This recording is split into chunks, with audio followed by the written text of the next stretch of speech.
Hello tout le monde, si vous ne voulez plus rater les histoires vraies, je vous invite donc à vous abonner.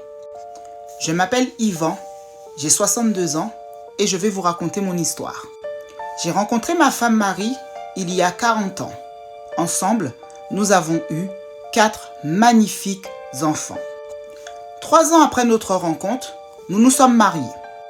Tout allait bien, nous avons fini par acheter notre maison, une vie de couple complètement classique.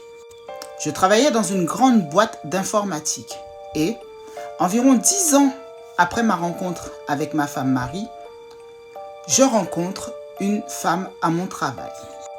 Au début, il n'était question que d'une relation uniquement basée sur le charnel, donc complètement dépourvue de sentiments. Sauf que ça ne s'est absolument pas passé comme ça. Avec cette jeune femme, nous nous sommes liés d'un amour fort et puissant. Cela ne voulait pas dire que je n'aimais plus ma femme, mais cette relation était complètement différente. Je faisais des choses que je n'avais jamais fait avec ma femme Marie.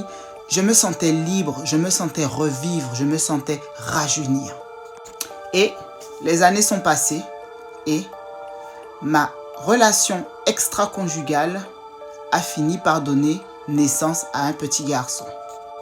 À cette époque, avec Marie, nous avions déjà eu nos 4 enfants. Donc, ce nouveau petit être était donc mon dernier enfant.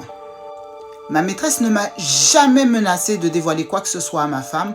Nous étions complètement d'accord et complètement sur la même lignée par rapport à cette relation. Et nous avons vécu ça de très très longues années. Et j'ai eu, avec cette maîtresse, un deuxième enfant. Ma femme Marie n'a jamais eu vent de cette histoire.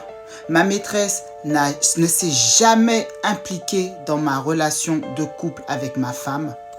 C'est ma maîtresse qui a décidé de mettre fin à cette relation extra-conjugale. Car même si elle ne disait rien, mais elle voulait quand même d'une vie de famille saine avec la personne présente à ses côtés. Chose que je n'ai jamais promis et elle l'avait très bien compris. Du coup, elle a rencontré quelqu'un et a elle-même fait sa vie. Il y a 2 ans, ma femme Marie est décédée d'un cancer du sein. Je n'ai jamais osé lui avouer cette histoire, cette part de ma vie. En revanche, après le décès, j'en ai parlé à mes 4 enfants que j'ai eus avec Marie. Un seul d'entre eux me parle encore et a décidé de rencontrer ses autres frères et sœurs.